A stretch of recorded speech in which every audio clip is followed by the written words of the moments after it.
করিবাগের যে পেট্রোল পাম্পের সামনে রয়েছি, সেখানে সকাল ৮টা থেকেই তেল দেওয়া শুরু হয়েছে এবং এখানে কথা বলেছি পর্যাপ্ত তেল রয়েছে। তবে এখানে পর্যাপ্ত তেল থাকলেও আমি বিভিন্ন পাম্পগুলোতে ঘুরে দেখলাম যে অনেক জায়গায় এখনো তেল দেওয়া শুরু হয়নি।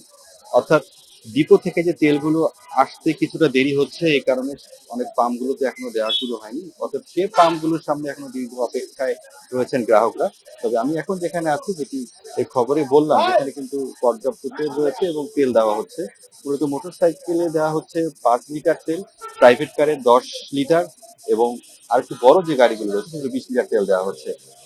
এবং প্রতিটি পাম্পে কিন্তু ট্যাগ অফিসার নিয়োগ করা হয়েছে, যাতে কোনোভাবে কেউ যাতে মজুত করতে না পারে এবং তেল থাকা সত্ত্বেও গ্রাহকরা যাতে তেল পায় সেটি নিশ্চিত করার জন্য কিন্তু ট্যাগ অফিসারের যে নিয়োগ দেওয়া হয়েছে তারাও কিন্তু সেটা মনিটর করছেন। এবং আমি এখানে দেখেছি কিছুক্ষণ আগেই ডিপো থেকে একটি লরি এসেছে, অক্টেন বোধহয়, এবং তারা বলছেন যে তাদের যে এই পাম্পটি রয়েছে সেখানে পর্যাপ্ত রয়েছে। তবে 200-র বেশি সার্ভিস ও ফিচারে লেনদেনের সব বিকাশ অ্যাপে সম্ভব। এখানকার যে কর্তৃপক্ষ রয়েছে তাদের সঙ্গে কথা বলে যেটি জানলাম, যে অনেকে যারা আসছেন কিছুটা গাড়িতে তেল নেই এরকমও যেমন আছে, অনেকে আছে মোটামুটি গাড়িতে তেল রয়েছে তারপরও আবার তেল নেয়ার জন্য তারা এখানে এসেছেন।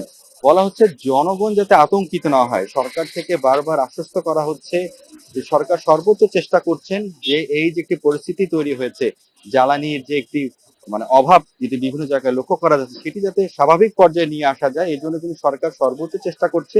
এর জন্য গ্রাহকরা, আচ্ছা যাদের তেল প্রয়োজন তারা যাতে পরিমিত ভাবেই তেল নেন, বাড়তি যাতে তেল না নেওয়া হয় এবং মজুত করা প্রবণতা না থাকে, সেই জন্য কিন্তু বারবার অনুরোধ করা হচ্ছে সরকারের পক্ষ থেকে। গত কয়েকদিন যাবতীয় এই অস্বাভাবিক প্রবণতা আমরা দেখতেছি। আমাদের এখানে কিন্তু সরবরাহ কিন্তু স্বাভাবিক আছে, পর্যাপ্ত জ্বালানিও আছে, কিন্তু গত কয়েকদিন যাবৎ অস্বাভাবিক একটা প্রতিযোগিতা জনগণের মধ্যে। ঘন্টা 3000 পরে আসলাম। কি বলবো, এটা বলার কিছু নেই। যদি বিশ্ববাজারে যদি তেল থাকে তাহলে আমাদের দেশে তেল আসবে। জনগণ সচেতন হওয়া উচিত। যারা কালোবাজারের ব্যবসা করে ওদেরকে বন্ধ করা দেওয়া উচিত। যারা পাম্পে থেকে যে লুজ তেল নিয়ে জব করে ওটি অবশ্যই বন্ধ করা উচিত। অনেক সময় এই কারণে অনেক সময় ভোগান্তি হয়। আমি ঢাকা ভার্সিটির কেমিস্ট্রি ল্যাব অ্যাটেন্ডেন্ট হিসেবে আছি। তো সকাল 9টায় অফিস ছিল, এখনো যেতে পারি নাই। তো এটা একটা হিউজ ভোগান্তি। তার উপরে আবার এখানে 5 লিটার দিচ্ছে, এরপরে আবার তো 2-1 দিন পরে আবার নিতে হবে। আমাদের এই গাড়ির মাইলেজ তো কম। তো সব মিলিয়ে আছি খুব ঝামেলার মধ্যে। পরিস্থিতি তো এখন 15 দিন আগে যেরকম এখনো এরকমই, কোনো অবনতিও নাই উন্নতিও নাই, যা আছে ঠিক একই রকমের আছে। এখন মানুষ তো তেল গাড়ি ভর্তি তেল নেয়, তারপরও মনে করেন আপনার 200-100 তেল 300 টাকা তেলের জন্য এখানে এসে লাইন দেয়।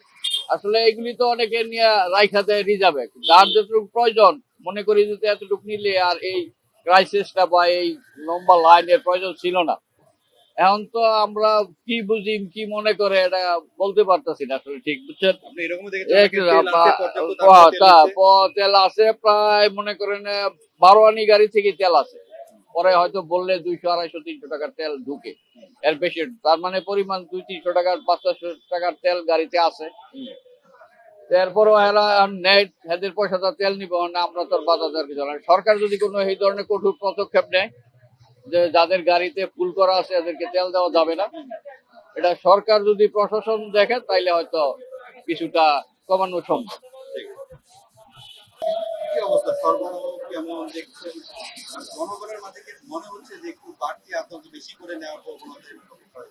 এটা গত কয়েকদিন যাবতীয় এই অস্বাভাবিক প্রবণতা আমরা দেখতেছি।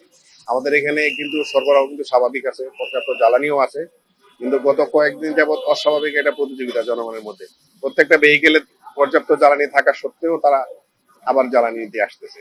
বাইক বলেন, প্রাইভেট কার বলেন, জিপ বলেন, সবাই একটা অসহনীয় অবস্থা তৈরি হয়েছে। এমন না যে না কোনো ভেহিকেলে ফুয়েল নাই, প্রত্যেকটা ভেহিকেলে ফুয়েল আছে, তারপরও তারা আসতেছে। কম দেওয়ার তো কোনো নির্দেশনা আসলে আমাদের আসে নাই, কারণ নির্দেশনার বাইরে তো আমরা কোনো কাজ করতে পারতেছি না। আমাদের যে নির্দেশনা আছে যে আপনার 5 লিটার, 10 লিটার, 20 লিটার, আমরা সেই অনুযায়ী দিচ্ছি। এখন যার গাড়িতে তেল আছে সে বাকি যতটুকু তার ক্যাপাসিটি আছে সে নিচ্ছে। আর যদি 20 লিটার পাওয়ার যদি মতো তার ক্যাপাসিটি থাকে সেটাও নিচ্ছে, কিন্তু কম দেওয়ার মতো আমরা নতুন করে তো কোনো ডিসিশন নিজেরা নিতে পারতেছি না।